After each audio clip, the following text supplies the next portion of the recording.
నిన్న supreme court SC వర్గీకరణ అంశాన్ని కోసం ఒక పాజిటివ్గా ప్రకటన చేసింది. ఎస్సీ వర్గీకరణ రాష్ట్రాలకి అధికారం ఇచ్చి మీ రాష్ట్రాల్లో మీరే ఎస్సీ వర్గీకరణని అమలు చేసుకోండి అని చెప్పేసి సుప్రీంకోర్టు ప్రకటించినది. మనం గమనించినట్లయితే అంబేద్కర్ గారు రాసిన రాజ్యాంగం ప్రకారం ఆర్టికల్ 341 ప్రకారం ఏ ఒక్క రాష్ట్రాలకు కూడా ఎస్సీ వర్గీకరణ గురించి వేరే అంశం గురించి రాష్ట్రాలకి స్వయంగా నిర్ణయ అధికారం లేదు.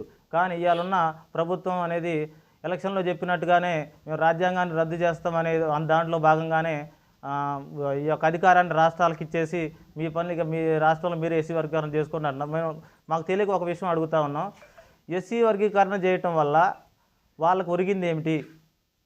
మమ్మల్ని మేము అగ్రకులాలుగా ఉన్నామని చెప్పేసి ఎస్సీలు వాళ్ళకంటే మాదిగుల కంటే మాల్లో మేము ఎక్కువగా రిజర్వేషన్లు పొందుతామని చెప్పేసి వాళ్ళు అని ఎస్సీ వర్గీకరణ ముందుకు తీసుకొచ్చారు.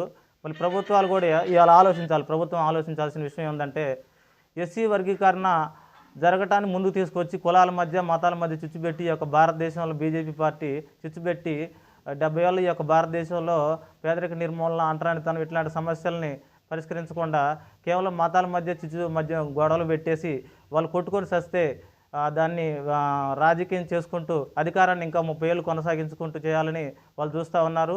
భవిష్యత్తులో మీరు కనుక ఎస్సీ వర్గీకరణని ఉపసంహరించుకోకపోతే, కోర్టు వెనక్కి తీసుకోకపోతే మా యొక్క మాల మహానాడు మండల కమిటీలు జిల్లా స్థాయి రాష్ట్ర స్థాయి వరకు కూడా మేము మూకమ్మడిగా రహదారి నిర్బంధం చేసి అది ఆ యొక్క నిర్ణయాన్ని వెనక్కి తీసుకునే వరకు పోరాటం చేస్తామని చంద్రగొండ అంబేద్కర్ యువజన సంఘం తరఫున డిమాండ్ చేస్తా ఉన్నాం. జై భీమ్, జై భీమ్. సబ్స్క్రైబ్ చేయండి, అలానే పక్కనున్న బెల్ ఐకాన్ కూడా ప్రెస్ చేయండి. ఈ వీడియో మీకు నచ్చినట్లయితే దయచేసి